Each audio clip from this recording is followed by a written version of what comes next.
Tiffany from Tiffany's Table of Contents with Usborne Books and More.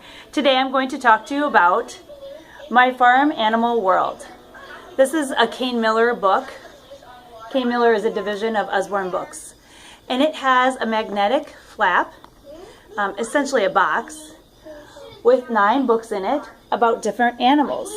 These books are adorable. They're very cute, so young children like to use them because they're small for their little hands.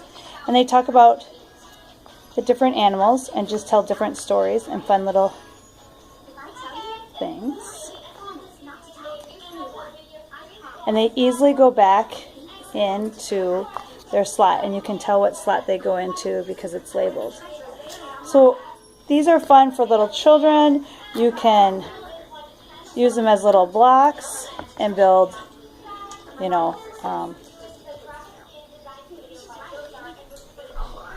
build things and then knock them down.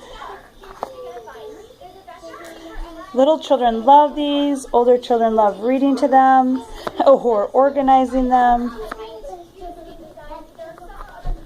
There are several other books about wild animals and 1-2-3s. This one, again, is My Farm Animal World. Thanks for joining me.